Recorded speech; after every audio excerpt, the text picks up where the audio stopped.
When they make baseballs for the pros, they aren't just playing around. They build these balls precisely to league standards. And incredibly, those standards date back to 1872. Each ball is uniform in circumference and weight, so the game is an equal contest.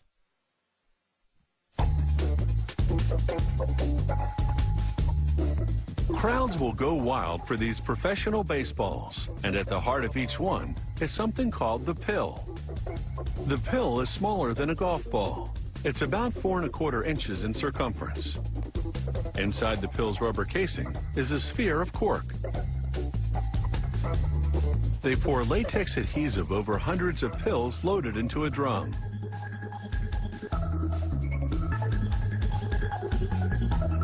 Rollers spin the drum to evenly coat the pills with the adhesive. This adhesive never dries out completely, and the pills remain sticky to the touch. Next, they loop 4-ply wool around the pill.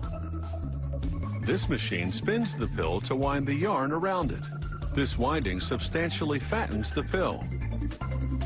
It's the first time a camera has ever been allowed to record this proprietary machine, so we can't show you all of it.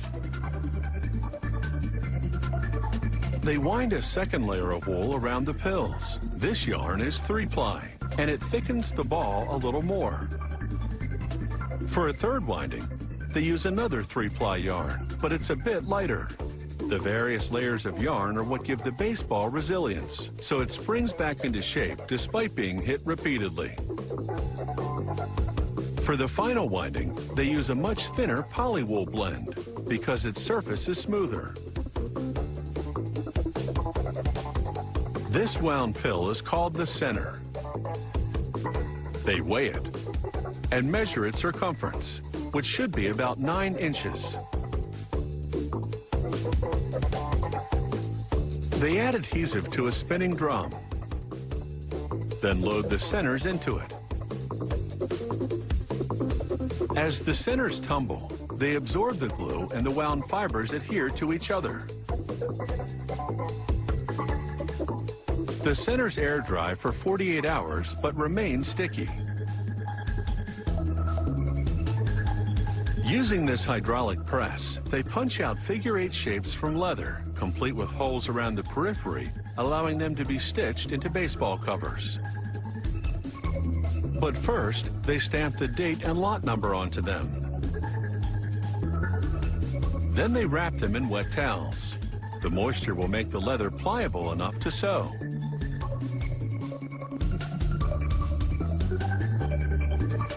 They roll the water-based adhesive onto one side of the cutouts, which sticks to the moist leather. They press 2 cutouts to the center sticky surface. It's an exact fit.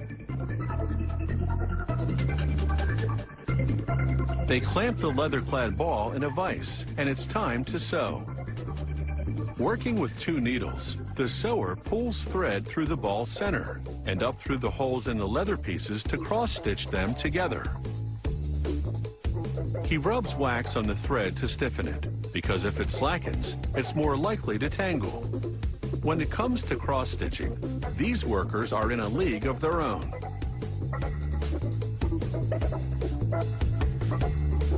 They make quick work of the 108 stitches in each ball. There are 350 sewers in this factory, and they produce 8,000 to 10,000 balls per day. That's a lot of home runs.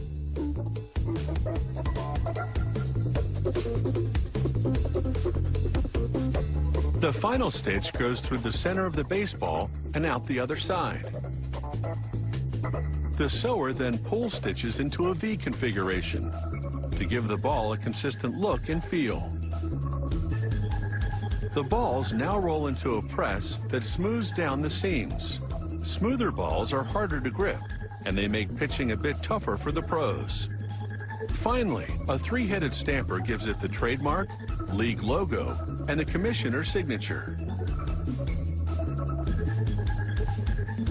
With drying cycles, it takes a week to make a professional baseball. It will be whacked and slammed out of the playing field. But that's life in the big leagues.